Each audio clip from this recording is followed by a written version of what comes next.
Hi, everyone. Welcome to our first week of understanding how we're taxed. My goal in this course is to really help get the conversation started about tax because this year there are so many moving parts. So if we have really struggled in the past to understanding our tax picture and how our business works into what we ultimately pay or get back at the end of the year when we file our personal return, now is an incredible time to just understand this once and for all, because as we've heard in the news, taxes aren't going away, right? So if anything, we know the next few years are probably going to have increased taxes. So now more than ever, we really have to understand how taxes come into play in our business to make them part of our business decisions. So this is something that we've probably always wanted to learn, haven't had the time, but now is the time because this is a unique year. There's a lot of moving parts on the tax side, and all of this work that we're going to do this year to understanding your tax picture before you file your tax return will be incredibly valuable as we move forward because taxes aren't going away. So I hope that this week we can kind of open the door, see what you understand, see what you have questions on. There's going to be lots of questions because in the tax side of things, every situation is a little different. So that's okay. Please post your questions and let's work through this together because the next week will be about digging into a plan. So we're going to touch on that a little bit at the end, but next week we'll be taking what we learn about our tax picture and building that plan moving forward for this year as well as next year.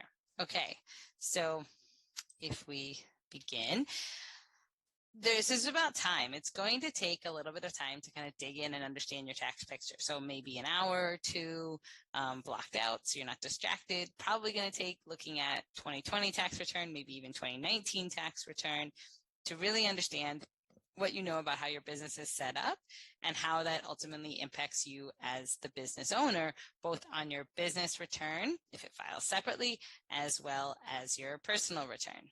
So the key ways taxes come into our business. So if this was my business, I would set up a little box or Excel sheet and work through all the different ways to tax. Now, everybody is different because we're all in different states.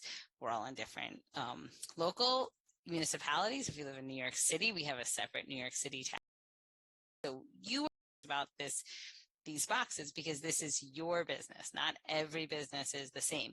So if I was looking at how my business was taxed, then I would first start with my sales and use tax, right? I probably file a sales and use tax every month. Now, that sales and use tax rate, let's say it's 6%, is really paid by my customers when they pay, right? So they pay their bill, they have a tax, I collect that tax, and then I ultimately pay it in.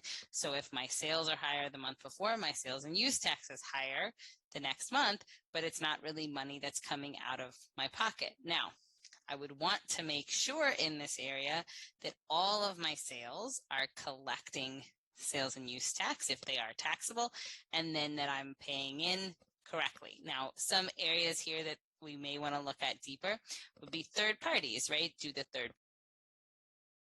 parties file a sales and use tax or file and pay, or do they give you the amount including the sales tax and then you pay it in? I have seen cases where people are actually paying sales and use tax twice because they don't realize that Uber Eats, for example, is collecting and paying on their behalf. So when they put it in their POS, they're also collecting and paying on their behalf, but the customer only paid once. So they're actually paying too much. So you really would want to look in here and make sure that this is being done correctly. For any, outside of our normal business in our restaurant operations that may be subject to sales and use tax. Same thing as catering. I've talked to business owners who say, well, I just charge $15 a head and I say that includes tax.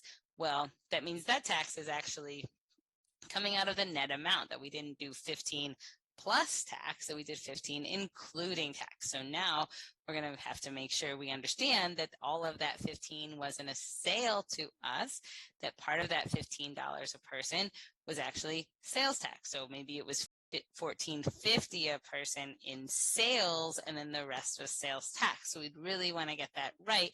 Or maybe we say going forward, we're just going to say, plus tax. But either way, we would